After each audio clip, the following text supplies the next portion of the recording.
Halo semuanya, balik lagi bersama Garut Motovlog. Kali ini kita review motor spesial dan motor udah termasuk modern lah ini motor. Ini adalah Honda CBR 600 F4.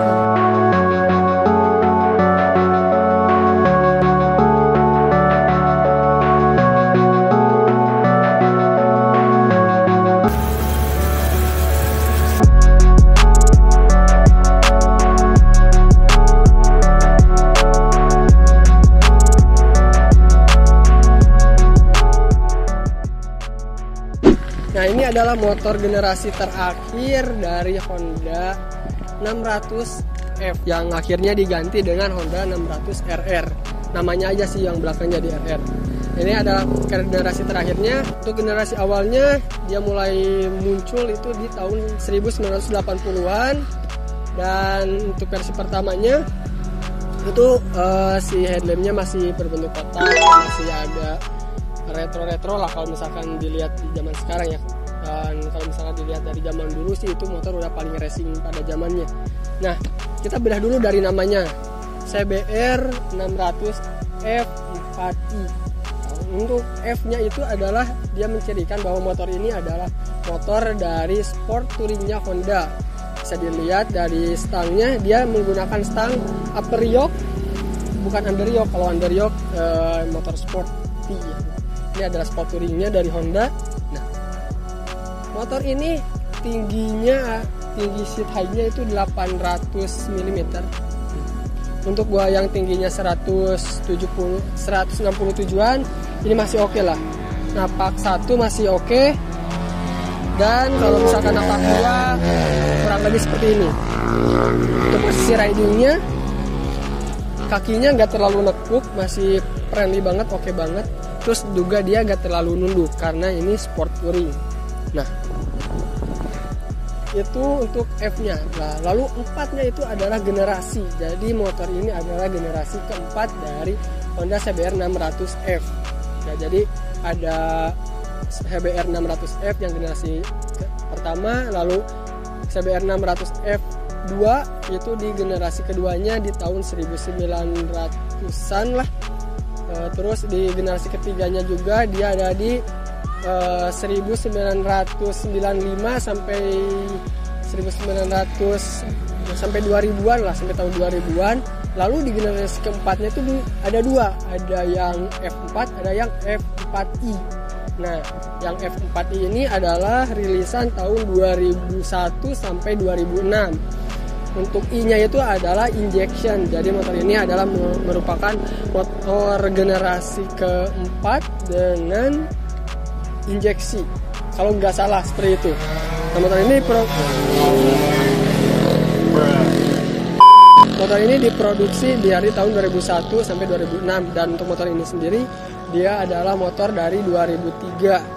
Lalu untuk motor ini juga ada dua versi, yaitu ada versi jok tandem seperti ini dan ada yang versi terpisahnya gitu. Ada yang ya single seat gitulah, di 1-2 berpisah gitu, model pisah, gak model tandem seperti ini. Nah, itu dia untuk nama si CBR 600 F4i-nya. Jadi CBR-nya itu untuk brandnya, terus 600 itu dari cc-nya. cc-nya itu adalah di 599 cc atau dibulatkan jadi 600 cc. Motor ini menggunakan 4 silinder inline dengan pengapian injection, dan F-nya itu versi sport touringnya, lalu I-nya itu adalah injection. Nah, untuk motor ini juga secara garis besar desainnya seperti ini. Dia gede tapi dia ringan. Kenapa ringan? Dia itu bobotnya hanya 130 kg untuk berat kosongnya atau berat kotornya. Sedangkan kalau misalkan isi ya tinggal ditambah tangki aja. Tangkinya dia berkapasitas 18 liter. Jadi ya kalau misalkan berat isi ada di 200 kiloan lah, kurang lebih ya. Nggak sampai sih di 180 paling. Ya motornya ringan dan enak banget buat dipakai harian. Nah, ini untuk kondisi motornya dia full orisinil, dan mungkin yang kurangnya ada hanya di spionnya aja nih. Ini spionnya nggak dipasang. Sekarang kita bahas di sisi pengeremannya. Untuk pengeremannya sendiri dia menggunakan pengereman double disc brake ya, double disc brake kiri kanan, dan sudah menggunakan semi floating untuk kedua sisinya. Dan untuk pistonnya dia ada 8 piston di 2 kaliper ini untuk sistem pengeremannya, jadi mumpuni banget lah. Terus dia untuk shock breakernya meskipun masih menggunakan teleskopik, tapi dia diameternya gede, yaitu di 43 mm, jadi gede banget. Terus di bagian depan di sini dia ada air scoop nih. Dia itu untuk bolongan untuk mendinginkan radiatornya, jadi sebagai radiator coolant lah, tapi dengan menggunakan air intake seperti ini untuk pendinginan radiatornya. Lalu untuk motor ini juga untuk bagian depan dia menggunakan ban berukuran 120/60 ring 17 dan dengan palang pelek seperti ini ya, palang 3 gitu, gimana ya kelihatannya tuh ciamik lah gitu, nyentrik gitu. Lalu naik ke atas untuk lampu-lampu dia memang masih menggunakan bohlam halogen, tapi di sini dia ada 2 bohlam utama di sini, yang dimana kalau misalkan kita nyalain pertama itu yang nyala adalah sebelah kanannya aja. Lalu kalau misalkan kita nyalakan pas di lampu jauh, dia lalu yang sebelah kirinya nyala. Nah untuk bagian ini lampu sennya juga dia masih menggunakan kotak seperti ini, dan ini masih orisinil. Bisa dilihat ini ada Honda VC, dan ini ada, kalau misalkan dilihat detail ya, ini full orisinil banget. Ini motor masih terawat banget sih, orisinil, dan masih jalan kedua-duanya. Oke, lalu naik ke bagian atas, dia untuk bagian master remnya dia gede banget nih. Kenapa gede? Karena dia tadi penyalurannya itu untuk kedua kaliper di bawah. Dan untuk pengeremannya selangnya sudah menggunakan HEL, dan di sini bisa kita lihat ada 2. Lalu untuk sistem keamanannya nih, tuh gimana ya keamanan untuk motor tahun 2000-an gitu ya. Di sini dia untuk pengamanannya sudah menggunakan HISS, yaitu Honda Ignition Security System. Jadi ya sudah oke lah. Jadi kurang lebih sistemnya itu dia gak bakalan bisa kontak kalau bukan menggunakan kunci bawaannya kayak gitu lah.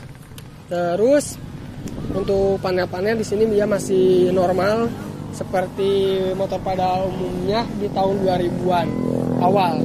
Untuk bagian atas di sini dia ada start stop engine button.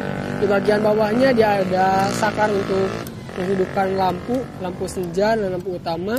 Lalu di bagian bawah ada ya starter, dan untuk bagian sebelah kirinya di sini dia ada lampu pasdim, lampu jauh, lampu dekat, lampu sen, dan klakson. Lalu, nah di sini yang paling unik ya, untuk jamnya dia standby, dalam artian dia terus on meskipun motornya mati. Nah, ini jamnya. Terus kalau kita nyalain, nah di sini semuanya nyala. Di sini ada indikator buat lampu sen, terus ada lampu indikator untuk netral, lampu indikator buat FI, dan di sini untuk lampu dan sen lagi. Terus di bagian bawahnya di sini ada RPM, ada jam, ada odometer, dan ada trip B. Bisa pijit. Ini untuk trip B-nya, trip A, nah cuma ada trip A, trip B. Sini odometer, jadi motor ini baru berjalan 2075 km. Cukup rendah ya.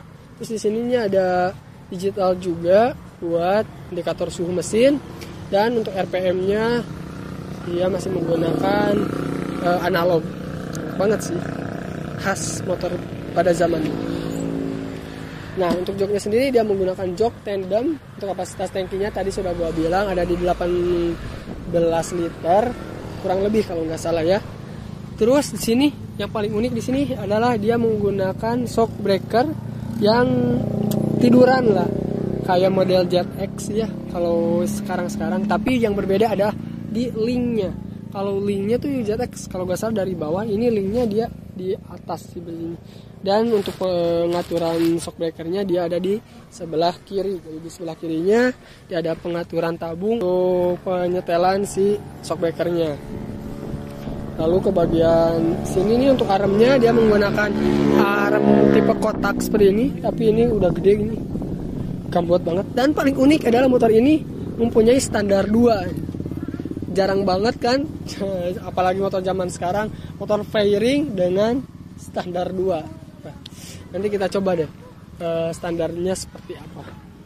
Standarnya gampang atau enggak lah, kayak gitu intinya. Lalu untuk bagian belakang lupa. Jadi untuk bagian belakang dia menggunakan ban 180/55 ring 17. Ya, ini juga dia masih orisinil nih. Ada kodenya nih Honda ASA HI-Tex. Wah, mantap nih, dari Michelin. Nah, jadi ulasan singkatnya ya seperti ini untuk motornya. Dan jika kalian ingin mengetahui review jika kalian ingin mengetahui bagaimana motor ini dikendarai untuk di jalan raya, kalian bisa tonton video selanjutnya part dari motor ini seperti itu. Nah, kita lihat dulu nih untuk lampunya.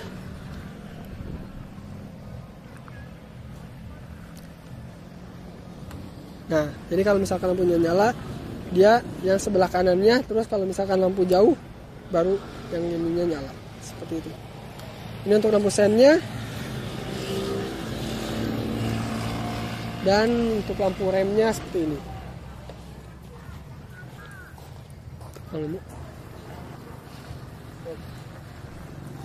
Yes. Yes. Maksudnya. Oke, jadi segitu aja dulu untuk video kita kali ini. Semoga videonya bermanfaat dan bisa menambah wawasan kalian juga tentang perotomotifan. Dan jika ada salah-salah kata ataupun salah penjelasan dari motor ini, silahkan tulis di kolom komentar. Dan karena komentar kalian berarti banget buat gua, buat introspeksi juga, dan buat konten kedepannya biar lebih bagus lagi. Tapi sampaikan dengan baik lah ya, jangan gimana gitulah ya, kalian juga pasti paham, lebih paham. Begitu aja dulu untuk ulasan kita mengenai motor ini. Jika kalian suka silakan like, jika ada masukan dan saran silakan tulis di kolom komentar. Dan jika ingin mengetahui video-video lebih lanjut dari channel gua, silakan klik tombol subscribe dan nyalakan lonceng notifikasinya. Sekian dulu aja untuk video kita kali ini. Bye bye, salam motovlogger.